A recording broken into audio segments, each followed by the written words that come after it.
Let's run an experiment. Normally, science is a methodology that adheres to rigorous quality standards, stringent controls, and a strong ethical framework.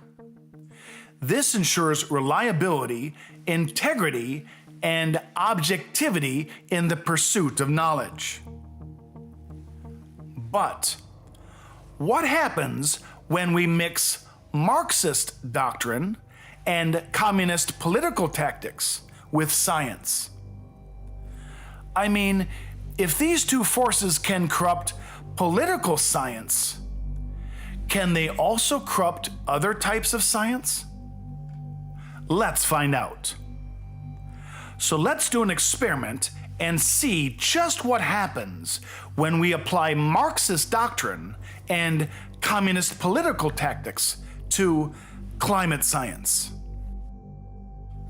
By doing this experiment, you'll start to see climate alarmism in a new light. Technique number 1, use peer pressure.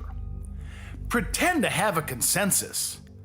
Act like there's unanimous agreement. Everyone believes what the party believes, comrade. Everyone believes man is driving climate change. Number 2, use class struggle. Put people into two camps. They are either the victim or the oppressor, either those helping the environment or those against the environment. Number 3, control the language and image. Control the words being used so people who embrace the climate emergency line are called scientists, experts, environmentalists, heroes, authorities, and concerned citizens.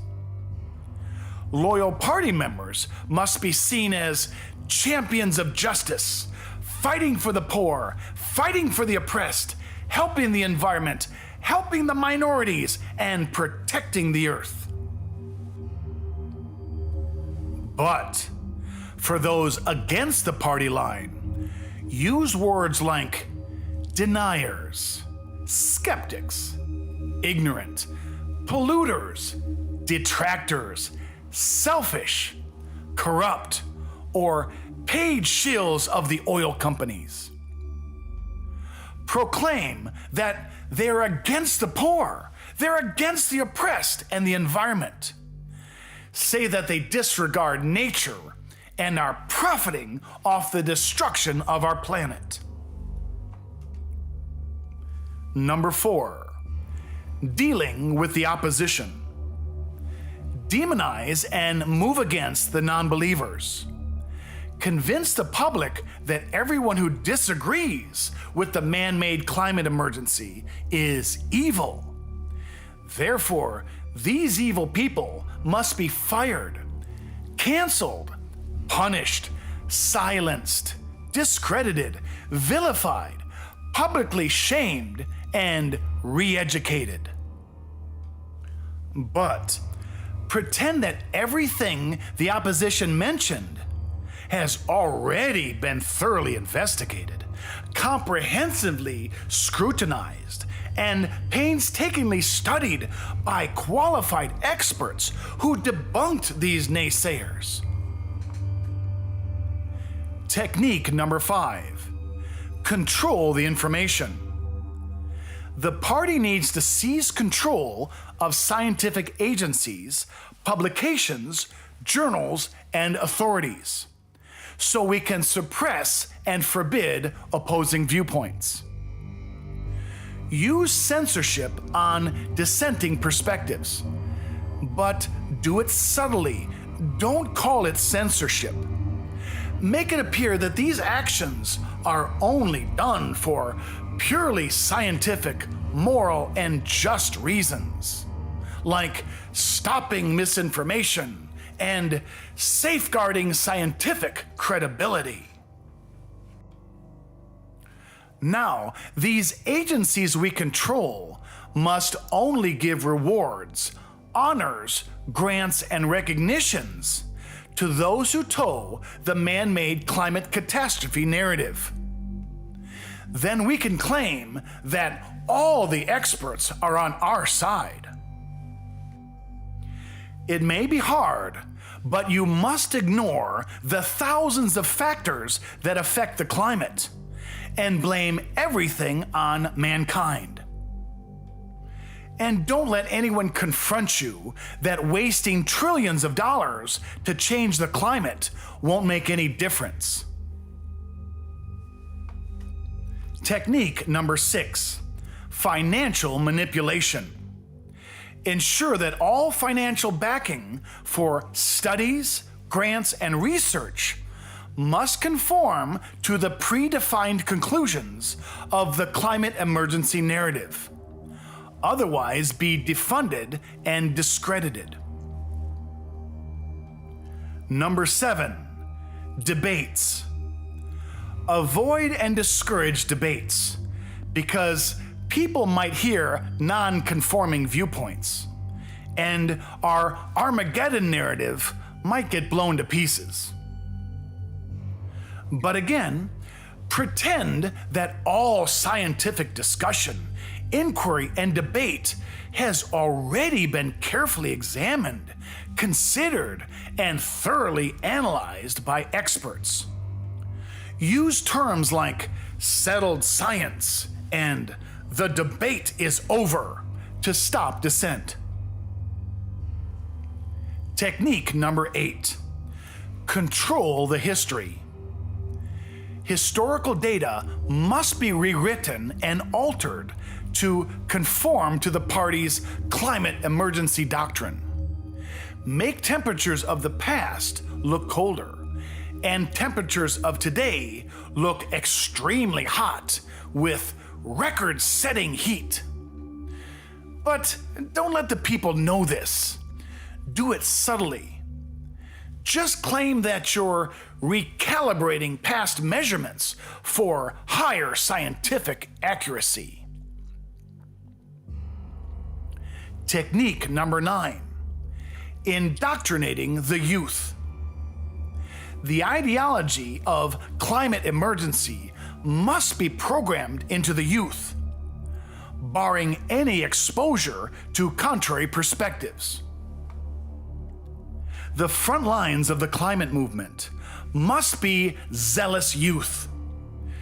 These useful idiots should be whipped into a frenzy, urgently pushing our agenda. They must be willing to do anything we tell them because, hey, we're saving the planet. Technique number 10, use fear to control people. Keep crying, wolf, wolf, to maintain a continual state of alarm and emergency, scaring people into submission. Use phrases like catastrophic, record-setting, apocalypse, irreversible, past the tipping point, and past the point of no return. Blame everything bad on climate change, from minor inconveniences to major societal problems. This will put fear in the public and convince them that we need to take drastic measures now. But don't let anyone remind you of all our failed predictions of doom. Technique number 11, communist methodology. The ends justify the means. Since the party is always correct and working for what's most important, it is okay if we lie, deceive, cheat, and use nefarious means to arrive at our goals. That's just moral relativism. But don't let the public know about this deception. And for every mischievous thing we do to promote our agenda, just say that the opposition is doing that. Technique number 12, the ultimate goal. Remember, it's all about power. our ultimate purpose is simply to gain wealth and power. Therefore, convince the public that the solution to every problem is centralizing all power in the hands of the wise, educated ruling class elite. Then we can regulate everything. The power must not reside with the riffraff, commoners, or peasants. It must be taken away from them for their own good. Remember, even science is for the advancement of our power and wealth, not for the advancement of the environment. But to the public, it must appear that everything is done to protect the environment. In conclusion of our little experiment, we've seen that mixing Marxism and communist political tactics would absolutely ruin science. But to varying degrees, these have been the tactics of the climate alarmists for the past 30 years. The same idiotic philosophy and brute tactics that have infected the governments of so many Marxist countries is now operating under the disguise of climate alarmism. It's just like how so many Marxist leaders, who in their earlier years were talking about helping the poor and fighting for the oppressed, only to get in power, become dictators, and show their true colors. Now you're starting to see climate hysteria in a new light. Many people suspected something was off with the climate alarmist movement, but we just couldn't put our finger on it. We assumed that they're trying their best. This is why climate alarmists are closely associated with the left, socialists, globalists, and Marxists. This is why so many elites and officials are jetting around the world, pretending to save humanity, pretending to save the planet. At this point, you can't argue or have meaningful discussions with them. They're as trustworthy as a tabloid and as honest as a Chinese propaganda minister. All the facts and studies they recite have been tainted by these corrupt tactics that were shown in this video.